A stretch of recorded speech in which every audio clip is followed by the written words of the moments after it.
Hello and welcome to our author interview with yourself, Steve, for How to Be a Six-Star Business book.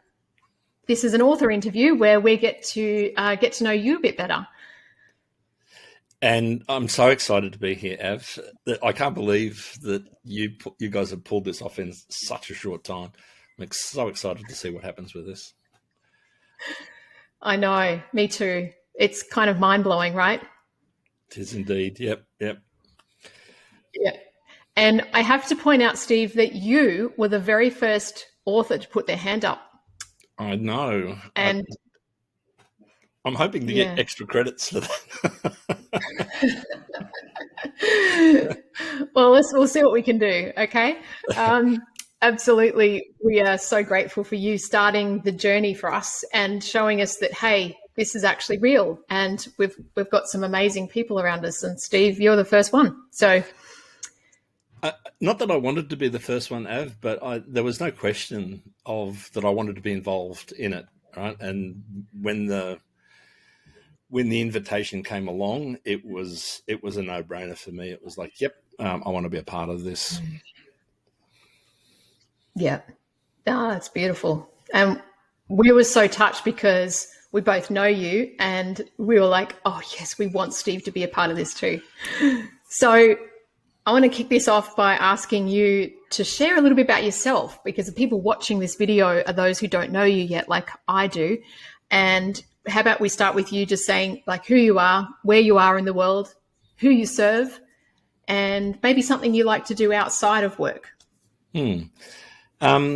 Yeah, thank you.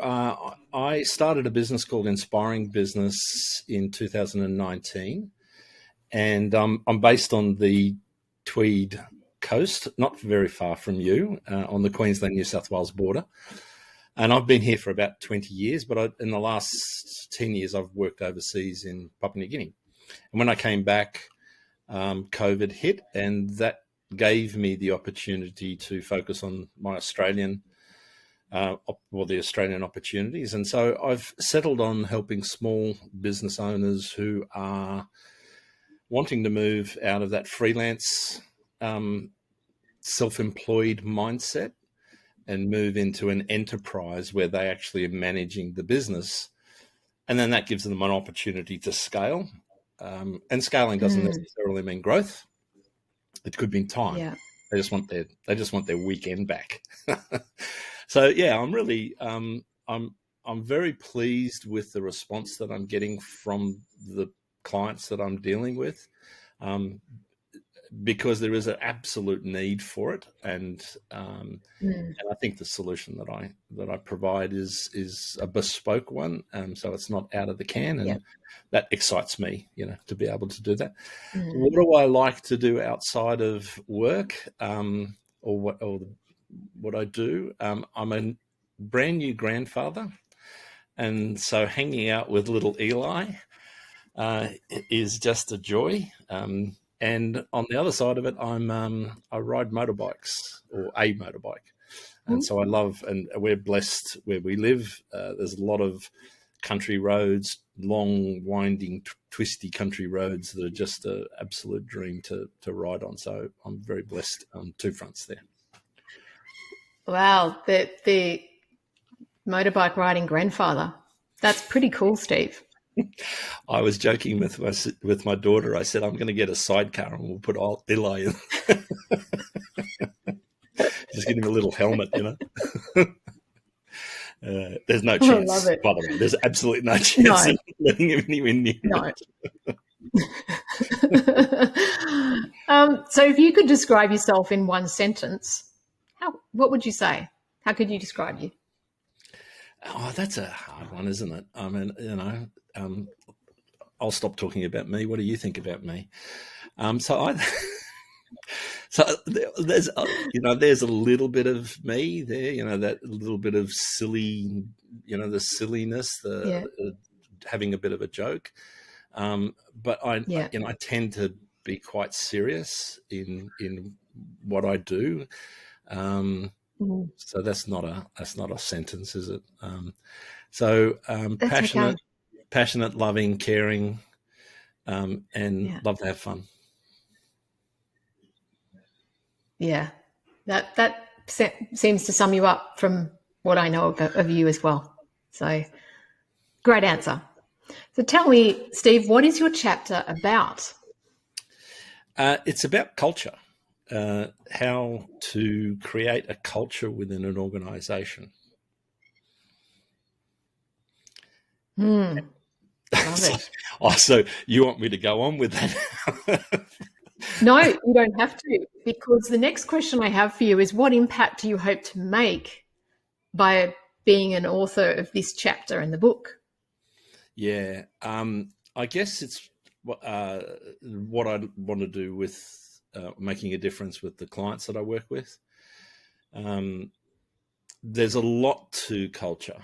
It's not necessarily just the emotions that go or the feelings that people have.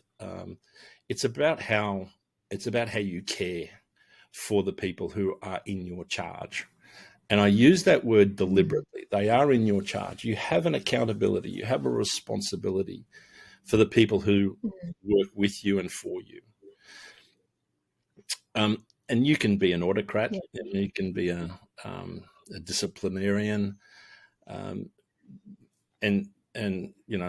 depending on the situation, you may need to be that. So the impact is really to try and give people an insight into how to go about communicating with their people, so that they can create an environment that is safe and enjoyable for their staff to come to work. And when there are difficult and hard conversations to have, and they always present themselves, we're kidding to think that if we have a great culture that the problems go away. Having a great culture just means that it's easier to deal with the problems when they present themselves, because there is an open and honest relationship that you have. People make mistakes. They feel safe to come and tell you that they've made that mistake. You may not be happy with the work that you're receiving from the people that you've asked to do the work. And you feel comfortable to be able to have a conversation with them and be really clear about how you can help them improve what they're doing. When someone doesn't do something that they should be doing, you can take one of two approaches. You can bash them over the back of the head and hope that they, through fear, perform better, or you can support them and ask them, how did they get to that point where they were not being, they don't have the skills or the capacity or the time, whatever it is, to do what you've been asking them to do, because that's your responsibility. You caused that. So how can you support them to overcome that? If it's behavior, that there's a conversation that you have with people around behavior. And I use the example of my children. I know you've got 2 boys. Love them dearly. I've got 4 kids. Love them to bits. Am I proud of them all the time? No. Are they proud of me all the time? No. Do I love them any less? No. Right? I would take a bullet for them. And that's the approach. When you with your staff, do you love them any less when they don't perform? No. We talk. You can't say love, although that's changing. I think that's changing. I think we We can. do here. Yeah, I think we can say love. I think we'd love you and respect you, and so therefore, but right at this moment, I'm not really proud of what it is that you're doing. And so I need to have that conversation with you. I can't let it go. But the reason for bringing it up is that I need to have that conversation with you so I can find out how I can support you, how I can help you. What were the mistakes that you made? How can we learn? How can you learn from those mistakes? How can I learn from those mistakes? So that's the impact that I'm hoping to make through with that wonderful subject of culture. What a great answer. Thank you. And tell me, how did you feel when you were writing the chapter and it was coming to life? Feel nervous. Mm-hmm. I want to make sure that it comes across with value. I'd hate for people just to read it and go, oh yeah, okay. So there was that excited to think Mm-hmm. that people might read something of value that I'm putting forward, and anticipation. I'm Mm. I'm wanting to see what happens with this. So yeah, that's what I'm Yeah, feeling. Excited mainly. great answers. I feel the same way. So, the next question, what inspired you to write on this topic in the book? Yeah, it's that classic, the hero, the fallen hero, and how they came back from adversity. Um, when I Mm-hmm. was, and I talk about this in the chapter, is that I was 32, had a career winning job. Right, it was the job, and within 3 months, I had pretty much figured out that I had no idea what I was doing. 6 months, I'd alienated everybody else in the organization, and 12 months later, I got the sack. Now I was 32 at that stage, so it wasn't hubris. There was a lot of hubris in me. But what really bothered me was that very few people came and wished me well in my future, and that bothered me because that's not who I was. Mm. I alienated enough people Yeah. to to do that. So fast forward, 30 plus years, the last two roles where I've been line manager working for or working with people, I'd enabled them to, or empowered them to do what they need to do through what I talked about earlier, caring for them, really Mm. understanding what their motivations were, what their goals were, how can I support them. And when I left those two organizations, and they were, one I had 120 staff and the other one I had working in an organization with 2,500 employees, but 30 direct staff, there were tears when I left. They was genuinely sad that I left, and I was sad as well. But they were uh, they were tears of joy as well, because what I'd left behind was a group of people who didn't need me there. So they were. I was the parent, if you like, but when I arrived, I was the parent and they were the child, and when I left, they were the adults, and they were teaching me things. So that's that's what motivated me to have the career that I'm having now. To be able to take Mm. those Mm. lessons and impart Yeah. those lessons with organisations. No, that's really beautiful. Um, what would you say has been the biggest gift to you on your journey to get you to where you are now? And it might be related to what you just explained, but yeah, see if you can, I guess, come up with what that gift might be. Um, I don't know that it's one thing Mm-hmm. that I, because it's a journey, and there are steps along the way. I think I'm blessed with having people around me at the right time when I need them. And so I believe that there's an openness, to be able to attract that to yourself. You need to want it. And so the biggest Mm-hmm. lesson, I guess, if I was to be really, really honest, is that ability to just be vulnerable, to learn how to be vulnerable, and that therefore there's no ego, there's no, I mean, we all have ego. I'm not saying that I don't have an ego, but it's that ability to just be vulnerable and open, and with Yeah. that, you create an environment where people are then open and honest with you. And, you can't ask them to do that unless you're doing it. So you need to be first. So that would be the greatest lesson Yeah. I've learned. Yeah, it's a big one. It's awesome. And what about the skill? What's been the most important skill that you've developed along your path?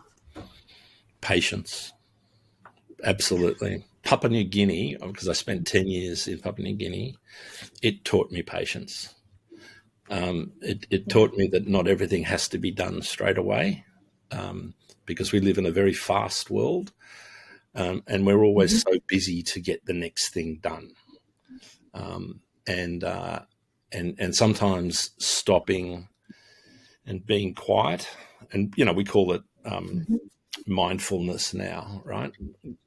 It's just stopping and being quiet, letting your mind rest so that it can regenerate and come back stronger.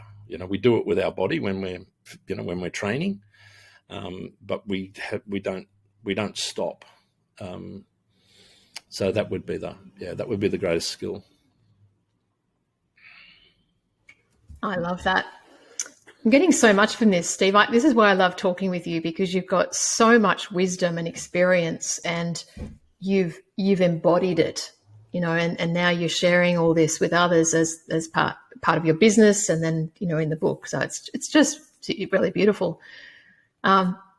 What's been the biggest challenge that you've experienced along your journey up to where you are now?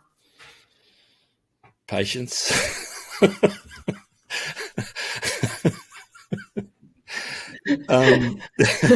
Biggest challenge is that it's not having patience. I want things to happen. I'm impatient. I would love to do things. I would love to have things done now, right? Because I know that if the more I do, the more impact I have, the more it benefits me. So trying to squeeze everything into the day is a real challenge. So, I've leaned into my time management skills, and I've taught time management in leadership and training, and I lean into that. It's really hard because we're very, very busy. That would be my biggest challenge. I'm sure many people can relate to that too, me included. So, okay, I think we've got just a couple of small questions left. The first one is, what does being 6-star mean to you? What does 6-star mean to me? It's not a 5-star plus one. It's a different world. It's a different experience for your customers. It's a different experience for your employees. It's not doing something just a little bit better to get that, that 10% increase from a 5 to a 6. It's really, taking a business to a different galaxy and experiencing a completely different experience. That's what it means to me. I don't know if it's ever going to be achievable, but that's the aspiration, I think. Because when we get to 6, we want to get to 7, don't we? Well, that's right. And I love that it's not 5 plus 1. It's a brilliant takeaway there. And why is it so important to you, being 6-star?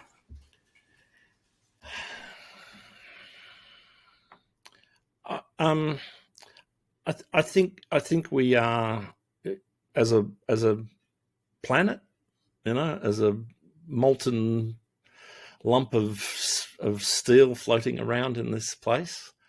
I think we've lost our way, to be honest.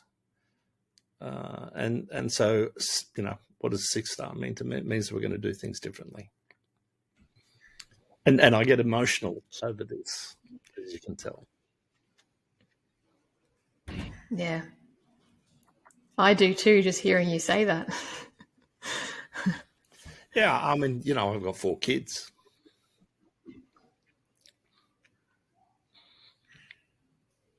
Mm. I'd like them to have Yeah. a world that they can live in. Yeah. Yes, we all do.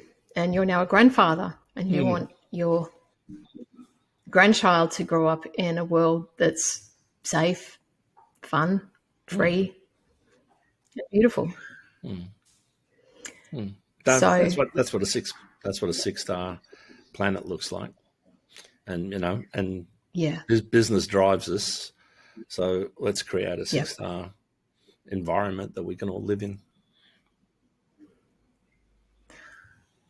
Well, Steve, you've been the first author to sign up for the book. You've come out with some amazing answers to these questions. Almost brought me to tears at the end, and I love your view on what 6-star means. And I think you're right.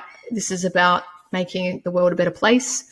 That's why Pete and I created this, because business is the vehicle that can help create that.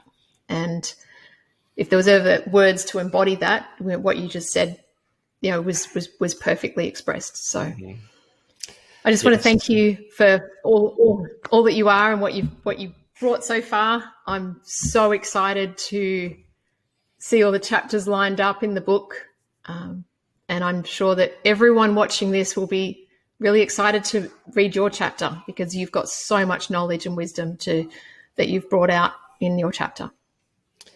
Thank you, Av. It's an absolute privilege. Likewise. Thank you, and I will speak with you very soon. Thank you.